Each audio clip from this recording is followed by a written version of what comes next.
Hi అండి, welcome to అమ్మ చేతి ప్రేమ. మీరు ఈ ఛానల్ని మొదటిసారి చూస్తుంటే కనుక ప్లీజ్ సబ్స్క్రైబ్ చేసుకుని షేర్ చేసి సపోర్ట్ చేయండి. ఈరోజు మన ఛానల్లో ఉప్మా బిర్యానీ చేస్తున్నానండి. మ్యాక్సిమం ఉప్మాని ఎవరు ఇష్టపడరు కదా, కానీ మా ఇంట్లో అయితే మొత్తం అందరికీ కూడా ఉప్మా అన్నది ఫేవరెట్ ఫుడ్ అండి. అయితే నేను చేసే పద్ధతిలో కనుక మీరు కూడా చేస్తే మీ ఇంట్లో వాళ్ళందరినీ కూడా మీరు మెప్పించవచ్చు. నేనైతే ఇక్కడ బన్సీ రవ్వని యూజ్ చేసి బిర్యానీ స్టైల్లో తయారు చేస్తున్నాను. ఇంకా లేట్ చేయకుండా వీడియోని మొదలు పెడదాం. ముందుగా స్టవ్ మీద ప్యాన్ పెట్టుకుని అరకప్పు వరకు ఇలా బన్సీ రవ్వని తీసుకున్నాను. ఇక్కడ కప్పు మెజర్మెంట్ కోసం ఇంట్లో ఉండే ఏదో ఒక కప్పుని కొలతగా తీసుకోండి.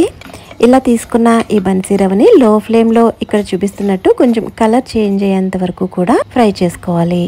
ఇప్పుడు దీన్ని వేరొక ప్లేట్లోకి వేసేసుకోండి. ఇప్పుడు ఇదే ప్యాన్లోకి 4-5 టేబుల్ స్పూన్ల వరకు ఆయిల్ వేసుకోండి. ఆయిల్ హీట్ అయిన తర్వాత 1/2 స్పూన్ ఆవాలు, 1 స్పూన్ జీలకర్ర, అలాగే 1.5 టేబుల్ స్పూన్ వరకు పచ్చిశనగపప్పు, 2 ఎండుమిర్చిని తుంచి వేసుకోండి. 2 నిమిషాల పాటు ఇవి బాగా వేపించుకున్న తర్వాత 2 రెబ్బల కరివేపాకు కూడా వేసుకుని తాలింపుని కొంచెం ఎర్రగా వేపించుకోవాలి. చూడండి, ఇక్కడ తాలింపు బాగా వేగిపోయింది కదా. ఇప్పుడు దీనిలోకి ఒక గుప్పుడు జీడిపప్పు పలుకులు వేసుకోండి. ఉప్మా అయినా బిర్యానీ అయినా ఏదైనా సరే జీడిపప్పు వేసుకుంటే దాని టేస్టే వేరు కదా. ఇలా వేసుకున్న ఈ జీడిపప్పుని 2-3 నిమిషాల పాటు ఇవి కొంచెం దోరగా వేగేంత వరకు కూడా వేపించుకోండి.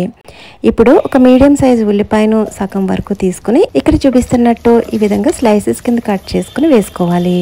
ఫ్లేమ్ని లో టు మీడియంలో పెట్టుకుని ఈ ఉల్లిపాయ కొంచెం సాఫ్ట్ అయ్యేంత వరకు కూడా వేపించుకోవాలి. చూడండి, ఇలా సాఫ్ట్ అయిన తర్వాత ఇప్పుడు దీనిలోకి 2 పచ్చిమిర్చిని కట్ చేసి వేసుకోండి. అలాగే 1.5 ఇంచ్ వరకు అల్లం ముక్కల్ని చిన్నగా కట్ చేసి వేసుకోవాలి. ఫ్లేమ్ని లో టు మీడియంలోనే ఉంచుకుని మరో 2 నిమిషాల పాటు వీటిని కూడా బాగా వేపించుకోవాలి. బిర్యానీలోకి ఎలాగైతే వెజిటబుల్స్ వేస్తామో దీంట్లో కూడా అలాగనే వెజిటబుల్స్ వేసుకోవచ్చండి. ఇప్పుడు నేను దీనిలోకి 1/2 క్యారెట్, ఒక మీడియం సైజ్ టమోటాను ఈ విధంగా కట్ చేసి వేసుకున్నాను. దీనిలోకి పొటాటో వేసుకోవచ్చు, బీన్స్ వేసుకోవచ్చు, ఇంకా మనకు నచ్చిన వెజిటబుల్స్ ఏవైనా సరే వేసుకోవచ్చు. ఇలా ఆయిల్లో 2 నిమిషాల పాటు వేపించుకున్న తర్వాత ఇప్పుడు మూత పెట్టి మధ్య మధ్యలో కలుపుకుంటూ మనం వేసిన వెజిటబుల్స్ 80% వరకు కుక్ అయ్యేంత వరకు కూడా మధ్య మధ్యలో కలుపుకుంటూ వేపించుకోవాలి.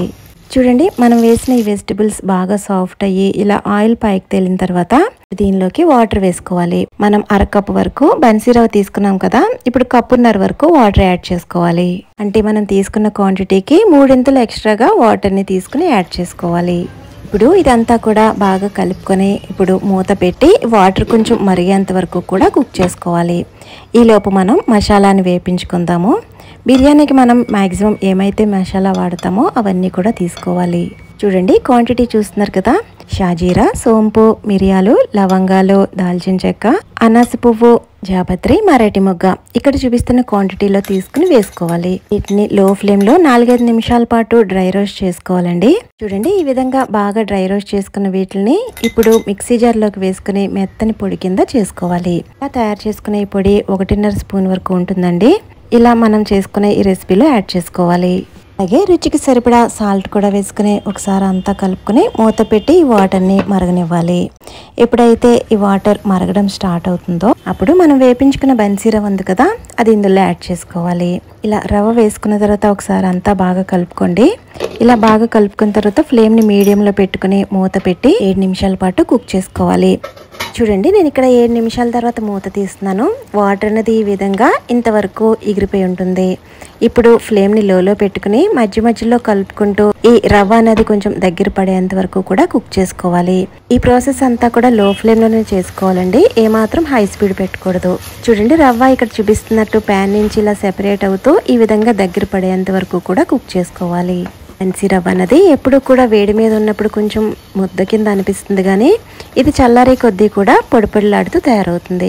దీన్ని రైతా కాంబినేషన్లో తీసుకోండి, చాలా చాలా బాగుంటుంది. చాలా టేస్టీగా ఉండే ఉప్మా బిర్యానీ రెసిపీ అయితే తయారైపోయింది. నేను చెప్పే పద్ధతిలో అయితే మీరు ఒకసారి ట్రై చేస్తే మీరు తప్పకుండా ఎప్పుడు చేసినా ఈ విధంగానే చేసుకుంటారు. మీకు ఈ వీడియో నచ్చిందని అనుకుంటున్నాను. నచ్చితే లైక్ చేసి సబ్స్క్రైబ్ చేసుకోవడం అస్సలు మర్చిపోవద్దు. Thank you for watching.